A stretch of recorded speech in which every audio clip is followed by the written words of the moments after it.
Reactions have continued to trail the recent pronouncement by federal government on the wage award and the review of salaries of government workers as advocated by the labor unions.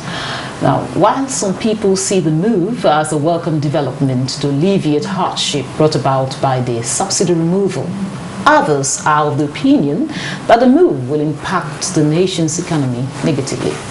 Well, that's different strokes for different folks. Meanwhile, salary increment is meant to motivate workers, ensure retention and loyalty, provide financial security and improve quality of life for them, increase productivity and job satisfaction, as well as stimulate the nation's economy. The list goes on. What then are the likely implications of salary increment, and is there any alternative that will make life easy for all? Nigeria today will be seeking answers to these and more as we discuss the impact of salary and wage increment on the economy. I am your carrier, Clinton. Welcome.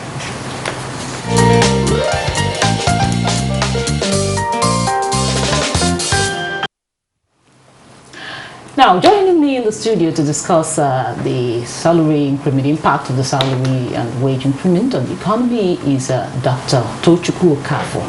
He's an economic analyst and senior lecturer at Bayes University, Abuja. You're welcome to Nigeria today. It's always a pleasure having you here. And also joining us in the studio for the conversation is Mr. Niyi Akinshiju. He's an investment and financial analyst. It's always a pleasure having you on Nigeria today. It's a pleasure. Thanks so much. I'll start with you, Dr. Tochukwu.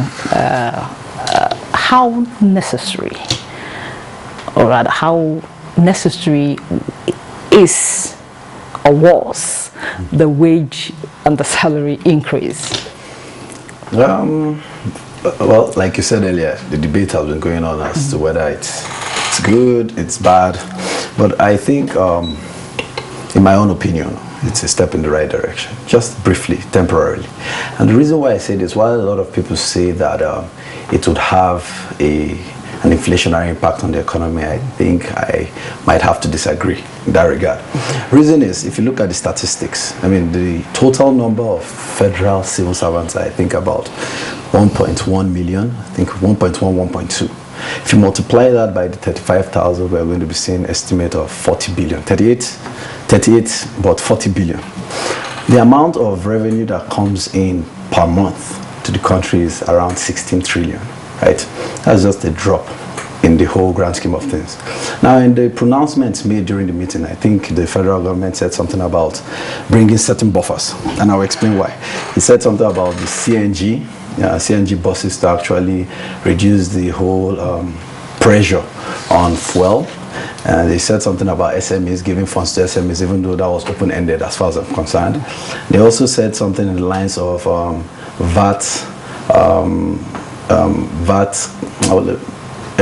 for diesel products. I think VAT freedom for that period, and I think they also went with the 75,000 for 3 months for 15 million Nigerians.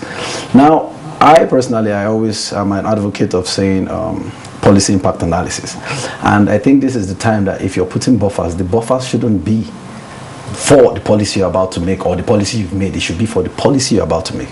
So after these buffers, we should be seeing policies put in place. If not, these buffers are going to get obsolete very fast. So if you are putting a buffer right now, this is the time to start sensitizing the general public of the policy that is going to support these buffers and what is expected. Not that you're just putting it just to make people happy. You're actually doing it for a purpose. Okay. So I will have to stop you there, Dr. Right.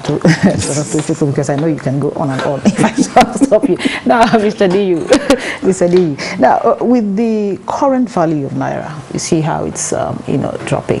In a parallel market, it's about 1,000 Naira, the parallel market.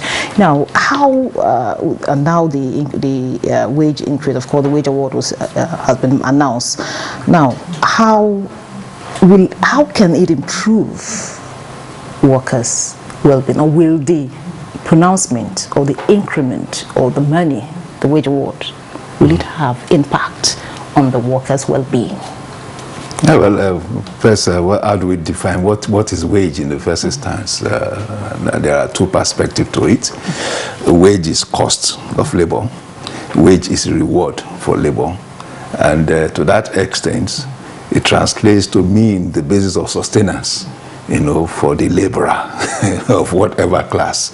So if you are providing a service, you are earning an income. The income is your wage. The quality of that wage determines the quality of your life. And it's usually translated in the quantity of the money you are being paid with. So if you have been paid 100,000, for instance, per annum, and the prices of goods are given at a certain rate, if in 2 months the price of goods moves up by 10%, it impacts your earnings by 10%. Your earnings have not changed, but of course what your earning can buy has reduced. So where a government has that kind of scenario, what the government wants to do is to also provide some kind of buffer to increase your earnings and see if you can go back to that quality of life you were living. But just like you have said, we now have a situation where $1 is 1,000 naira, in Nigeria. In the parallel market? In the parallel market. Well, the parallel market has become perhaps a major measure, But again, we know why we have found ourselves here. It is also part of the processes, as Doc said, part of the policy processes in the reformation of the economy, the wider universe of our economy. So we are here. The wage increase, the recent wage increase, which I would prefer to say wage intervention, because it's not actually wage increase yet. This is just a buffer. It's just a wage award. Yes, So we're talking about wage increase. We're talking about maximum 40% and all that. So this is just to find a way of ameliorating the cost of living. If the dollar had gone up to 1,000 naira, that 1,000 naira had increased the cost of production across board. It's going to reflect in prices of goods and of goods and services. The worker whose wage usually is stagnated would be impacted negatively. So what the federal government has done is, across board, as an intervention measure, let us see how we can inject this into your pocket so that it will bring your quality of life, because wage actually determines quality of life, as I said. So it can also buffer, boost your quality of life for the meantime, while we apply other policies to address challenges within the economy. So to a large extent, I think this is well thought out, because again, there's a need to always balance the possibility of inflationary impact of money being pumped into the economy, and of course the quality of life of labor in that economy. Because eventually, if you are talking about inflation, it impacts directly the quality of labor. Now, Dr. Tochukwu, the mere mention of that wage award actually raised some kind of, concerns in some sectors. Some, take for instance, the market women. Just the fact that they've heard that the workers, something will enter their pocket. you know what it does.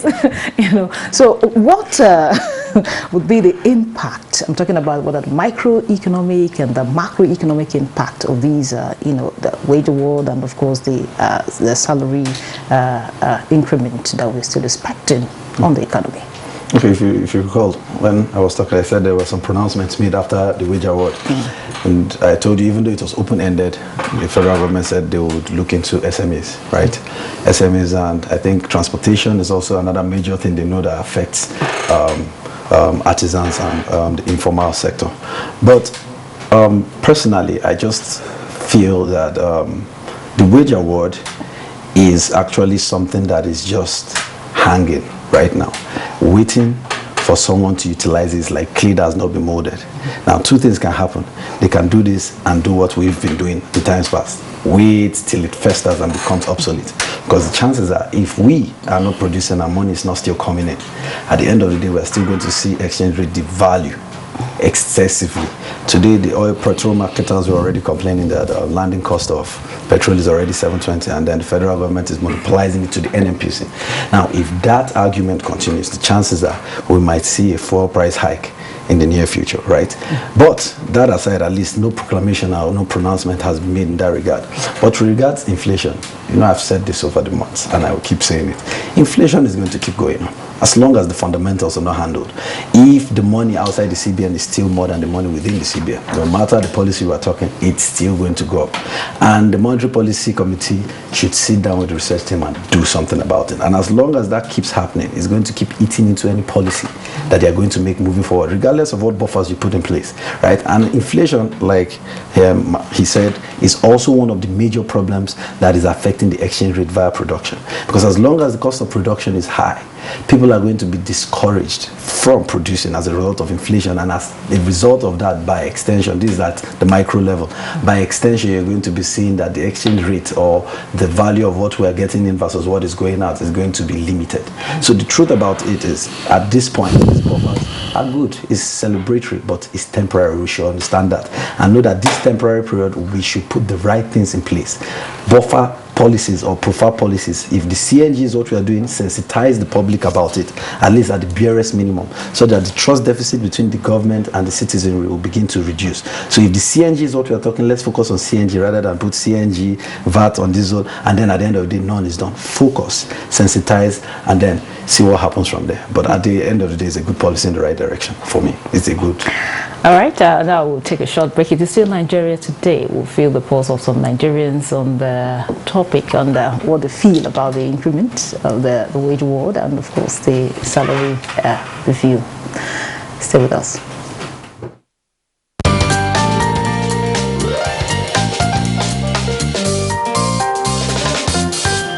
It wouldn't make much impact because they've made it public, and so prices will naturally skyrocket. So I don't think it will make much impact. They shouldn't have made it public. At least they should have just done it so that they will keep the prices of goods and services down. Anyway, the increase in salary is very good because there is so many issues in market now. Even someone that are collecting 35,000, for example, if you want to go and buy something in the market, I wonder how the family will cope. So I am very happy with the federal government of the increase in salary, and I pray that the increase in salary will last, because the president was saying it's 6 months. So after 6 months, what next?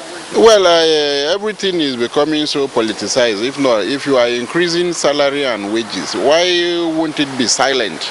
Let the workers feel the impact. Not like when they collect the increment, they go to the market. Before they get to the market, everything is increased above the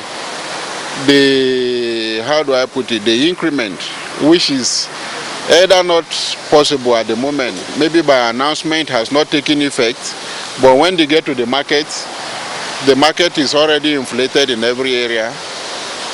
Does the increment cover the transport fare people pay now?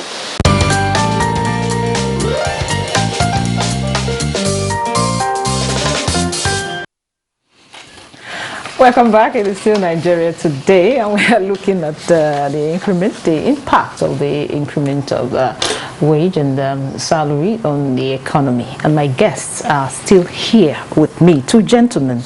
Now, Mr. Niyi, you heard the reaction of people there. Now, what would be your take on some of the reaction? One say, why not remain silent? Okay. Well, the thing about money, literally, is that it's a noisemaker. Either you are looking at. But before you continue, even whether they announce it or not, people are still going to find out. That's what I'm saying. I say that's the thing about money. Literally, it's about noise making. When you talk of money anywhere, it will get into the market space. And of course, you need to announce for the beneficiaries too, to know that, okay, this is what they are going to earn, and they can also plan along that line. You cannot use a memo, you know, to announce that. There are so many federal government workers outside Abuja, you know, that they may not, that don't even get to see government memo where they are working. So there's a need to announce. And yes, the market will respond. It is natural that those who are also on the other side, who sell goods and services, and it's not just the physical market that we talk about. Goods, services, and services, wherever it's transacted in money. So any news about possible increments, you know, would also be a possibility of increasing the earning power of the supplier of goods and services. So it's natural. But again, it is actually momentary too, because what is important or essential to price movement is always a balance between supply, that is production, productivity, and demand. So we are going forward, attention is being, the challenges of production are being addressed. Then, of course, whatever may be the information about money coming into the system, if you have enough production in the marketplace, the prices of goods will not increase. You know, the basic primary principles of economy: demand, supply. The fears of information, sometimes, even in the stock market, in the capital market, information moves stock prices up or down. But essentially, it's still about the demand and supply. So the challenge for Nigeria going forward is how government policies will impact production and will be able to produce more at cheaper costs. But the reality is that at this initial moment, we are going into a period of spiraling cost of living. So as we are trying to ameliorate that side, as we are trying to boost production through, as you noted, the monetary policy rates and other forms of fiscal engagements, the laborer must still survive. You know, and for the laborer to survive, there must be some other forms of engagement. But I want to note this: we've been, most of us had always been conscious, concerned with the rate of increment of products and all that in Nigeria. And for a long time, the average Nigerian will tell you, once the price of a commodity goes up, it does not come down. Then all of a sudden, there is this company, cement producing company, that moved the price of cement from 5,500 to 3,500. That's not a marginal reduction. It's a huge reduction, you know. And for me, that is another tale for economists. Is it that the price that they've been selling are exploitation prices? Because the price also is at 5,500 is a reflection of inflation, you know. So you now wonder if producers of goods, suppliers of goods in Nigeria are actually also exploiting Nigerians without attention to the fundamentals of economic production. And I think that's what I want to start, you know, investigating that line. Okay. Now, Dr. Tochukwu, now you mentioned some fundamentals that would place, things that should be in place. So what are the, I know you've mentioned quite a few of them, but I wanted to go, you know, to elaborate more on that. What measures should be put in place to ensure that this increment, you know, is not counterproductive? Okay, so first, I would like to submit this here. 35,000 is not significant to shift the needle with regards to inflation. I just have to say it. Because if you look at it, if you look at the reality of things, when fuel moved from 198 to 600, prices didn't really move significantly, except staples. Take, for example, bread, which was understandable, bread producers. But if you look at the other commodities, they moved, but they didn't really shift the way we were expecting it to shift. That was more than 400 naira, right? 35,000 naira is not really going to shift. It's not really going to shift anything, trust me. All it's going to do is, at the basic level, at the intermediate level of wherever the commodities are being produced, or you might see some small changes, but I guarantee you, one of the two things I always use to monitor this thing is the jollof price index. It's an index, it's weird though, and prices of bread. If you see these two moving, then you know that there's an increase, a significant increase. Take for instance, when fuel moved, bread had to move. Jollof prices had to move. If you look at the jollof index 2 months from now, because we can't predict anything, all we are doing is speculation, but if you look at the jollof index 2 months from now and you look at the prices of bread, see that bread might just move from maybe the 1.2, which is the basic price across board. I know some places are selling almost 1.9, but 1.2, which is the basic price, you might be seeing 1.250, 1.3. But no significant increase is going to come that will break anybody's pocket. So no, nothing major. And it's temporary, like you said, right? It's temporary, 6 months. For the low-income workers, I'll be 15 million Nigerians, 3 months. So nothing basic. And as long as that CNG is something that they are going to sensitize the public on and actually work on it, trust me, the marketers are not going to increase because there's the expectation that they know that this is actually going to come in place. So, but if they don't sensitize them and they actually don't keep to their word, then we'll start seeing that increment in the next quarter. You get where I'm going with this, right? Okay, Mr. D, just before we go, how can we balance, economic growth and workers' welfare? Economic growth should translate to enhance workers' welfare. It's a relationship, a symbiotic relationship. Don't forget that for some of us, especially who are in the socialist cadre, we regard labor as the primus in all the factors of production. So when you have a state of economic growth, it is expected that labor welfare, well-being is increasing perhaps at the same rate, if not higher, than economic growth. So when government tries to intervene in labor issues, especially where cost of living is increasing, we encourage it. But again, we cannot run away from the Smithsonian economic policy, outlook. So we encourage productivity as much as possible. But again, consider labor as the most important significant factor of production. So once labor is properly inspired, once labor is motivated, we believe that productivity will be enhanced, and that will of course lead to economic growth. Any economic growth without labor, will not definitely translate to all-inclusive economic growth. Okay, one last thing, just 1 minute, Dr.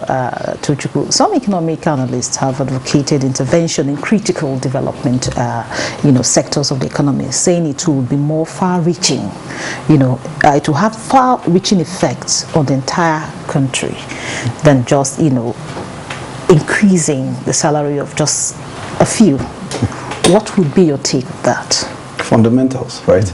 It's time we start declaring net in our reserves first, as opposed to the gross that we're doing. The declaration should be in net so that we'll know what our true value in the reserves are. That's one. Two, instead of looking at the exchange rate in itself, we should be looking at the things that will be controlling the outflows versus the inflows. That should be our major concern.